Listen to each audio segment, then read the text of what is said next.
Dacha How, Wosha Michael Larson, Wosha Nieman Pung you. Hello, everybody. This is Mike Larson from BBC IML, and this is A Moment with Mike.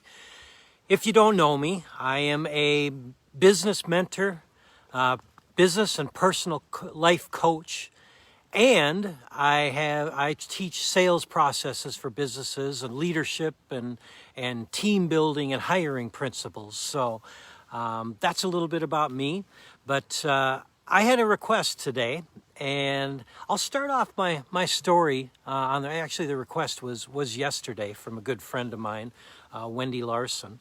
But I grew up in Fridley, Minnesota, and Fridley, I had many friends when I was in Fridley, and through grade school years, it seemed like everybody was pretty much friends. There was a little bit of teasing, a little bit of bullying that went on, but for the most part, everybody was friends. Junior high changed. Everybody's positioning. They're not really sure. There's so many things going on in their bodies at that time with adolescence and everything that they're all trying to find who they really are. So it's a lot of niching, and there's a lot of bullying that went on back then. And there was a lot of times when I was a victim of that. And then we got through junior high, and my family moved out to Mobridge, South Dakota. We bought a lumber yard out there. And out there, I was new. I was new, and fitting in when you're new in a new location at that time in your life, when you're an early teenager, is a difficult thing to have happen. And I got teased and I got bullied a lot when I was there, and it was really hard. And the first year I was there, really the only thing I could do was hang out with my dog, and I would go down to the lumberyard and hang out with my father because there just wasn't any friends. It was a difficult place to fit in, and I blamed it then on Mobridge. And I blamed it on the people there. And what I know now changes my mind on that. But it was tough. It was very difficult. And then I got into sports. And I was good in sports. I was good in football. And I got confidence about myself. And then I started getting along with people, and it changed everything for me there. And I got in with a really good group of friends, and I loved my last 2 years of high school. The first 2 years of high school were hard on me, very hard on me. And then I went to Lake Area Votech, and really that was just an extension of high school. But what I had learned from that, at least at the time, was I got sharp with my tongue. And I was going to give pain to the other people before they could give me pain. I wasn't going to let that happen to myself again. And it kind of worked. But at the same token, I never really developed any long-term relationships from Lake Area because I didn't let people get close to me. I didn't want to go through that again. So I would hit them before they could hit me with my mouth and a little bit of aggression. And I learned something from that also. But then I got into the business world, and people change when you get into the business world. I changed when I got into the business world. And when you get into the business world, people have grown up a little bit more. But I learned from all of my experiences back in high school and junior high that it isn't about leveraging yourself against people. It's about inspiring people and understanding who they are and having empathy. And my experiences through school changed that for me. So the leverages that I went through then was short term. In Lake Area Votech, I'd leverage against people. I'd use my mouth to leverage against people to back them off. But that's short term. They flight. They run away from you when you do that. If you figure out how to inspire people, you can turn that around.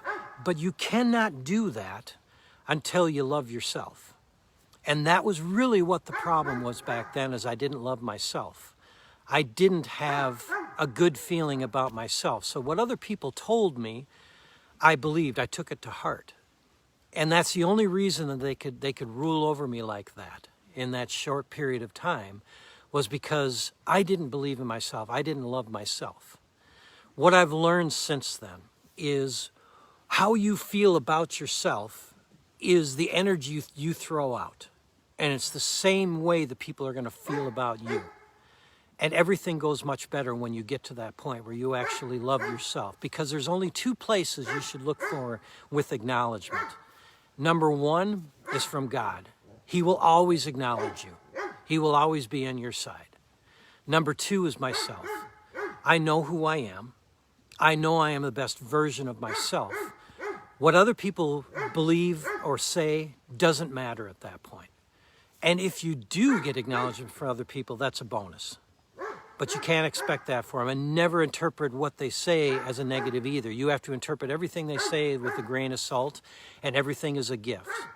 So understanding that is very important in life. So this is the other thing you need to understand about that, is that we are created as a perfect version of ourselves. There's never going to be another one you ever. Never. That means that nobody can tell who you are deep down. Nobody knows who you are. So to take advice from other people on who you are is a little crazy, because there's only two that actually know who you are and how you're made. That's yourself and God. And if you can understand that, and he created you for a reason, you have to love what he created. For instance, if you put yourself on a desert island, I think I've gone over this before, but if you put yourself on a desert island and there's no job, there's no husband or wife, there's no kids, there's plenty of food, plenty of water, and plenty of shelter, who are you? You're a perfect version of yourself. You're just like you were born. What changes that for us is all the roles we have in life. All the roles, like we go to school, we're a student. We get married and we're a husband or a wife. We're a mother or a father. We're an engineer, we're a doctor, we're a car salesman, we're a painter, we're a carpenter. Those have nothing to do with your identity. Nothing at all. As a matter of fact, when you realize that you're the perfect version of yourself, and you're perfect, absolutely perfect, there's no reason why you shouldn't love yourself, then those roles become things you have to live up to into your identity. When you're a 10 to yourself, when you know that you're a 10, you were created as a 10, then anything you do has to live up to who you are.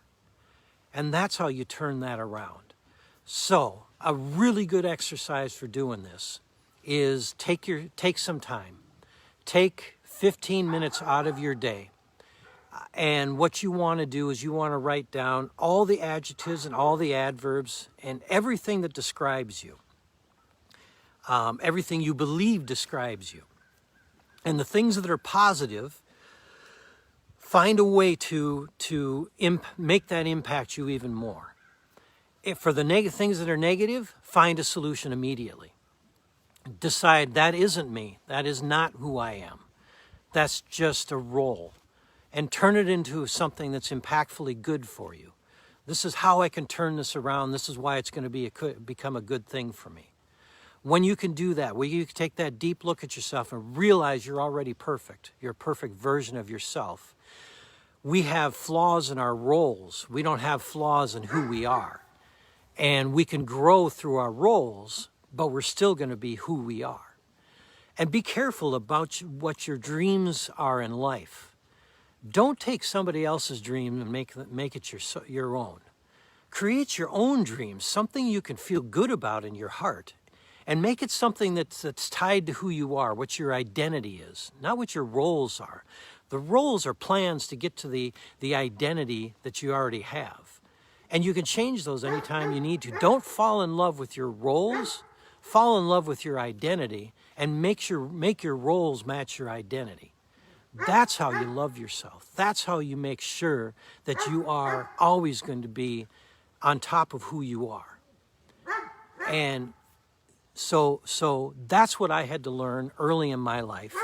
And boy, the sun kind of keeps changing directions here on me. So, and I've got commentary from my dog over there. You can hear that, of course. But at any rate, that is how you love who you are. It's identity. You're already perfect. Your identity. You were created as a perfect version of yourself. No matter what happens from that point in your life, you're always still going to be that individual.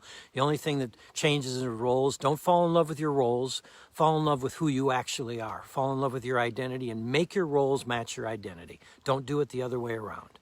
If you can find a way to do that, if you could figure out how to do that, then you'll have it all beat. And then you're going to be fulfilled. Remember what we've talked about the last couple of days was fulfillment. Learn how to fulfill yourself before you try and make success fulfill you, because it'll never happen. It's because we try to make success, who we are match our success, rather than having our success match who we are. So understand what your identity is. And do that little exercise. Take 15 minutes out of your time and write down all the things that you're proud of in your life and all the things that you're not so proud of, and amplify the things you're proud of. And the things you're not proud of, figure out a solution for it, make it something that you're proud of. Or disregard it, because that's not part of your identity anyways. If you can live life like that, you'll love yourself. And other people will love you too, because you're going to put this aura about you. You're going to have this energy about you, and you're going to attract that from other people also. So that's my little take on Wendy's question on how we should love ourselves. And it's a great question. It's an absolutely great question. I bet everybody in life has gone through that. In fact, that bullying that happened, there's two different types of people in this world. There's people that go up by building up the people around them and having them push them up. And that's the right way. That's inspiration. And then there's the people that don't want to move up, that are fearful of growing. So they'll knock the people around them down so they don't have to go up. It's all about status. And that might sound like it's, how should I say it? The selfish, status is selfish? No, it's what makes us grow. It's what helps us grow. We're always trying to increase our status, and that's a good thing. There's nothing wrong with increasing status as long as you're building up the people and the stuff around you to have your status go up also. And that's sharing, and that's where fulfillment comes from. If you're trying to get status by knocking people down around you, you're never going to get fulfillment that way, and you're never going to be happy. So that's what happens with bullies, is they're trying to keep their status by knocking the people down around them. And that's not the way it works, because you don't go anywhere. So my little take on how to love yourself, and I bet everybody in this world has been through that at one time or another in their life. And that's my simple take on how to take care of that. So I thank you for joining me. I see Chad and Wendy are on here. I saw there was a couple other people on earlier. I didn't catch who it was, but I thank you for joining me. Have a super fantastic evening. I hope this finds you well. If you have something you'd like me to share, email me at Mike at inspiredmotivatedleadership.com, or you can text me on Messenger, write a message right on here, or in Facebook, or on Inspired Motivated Leadership. Any one of them, I'll get the message. Once again, I am a business and personal mentor. I do personal coaching and business coaching. I create sales and leadership processes for companies, and I also create coaching and team building and hiring processes for companies. So I love what I do. It's a ton of fun. And if you know somebody, or maybe your own business where you need a little help on that, let me know. I'd be happy to help. So have a super fantastic evening. Once again, I hope this finds you well. I have a video pretty much every morning or early afternoon about questions I put on Facebook, and I usually pick a story out of there that really touched me.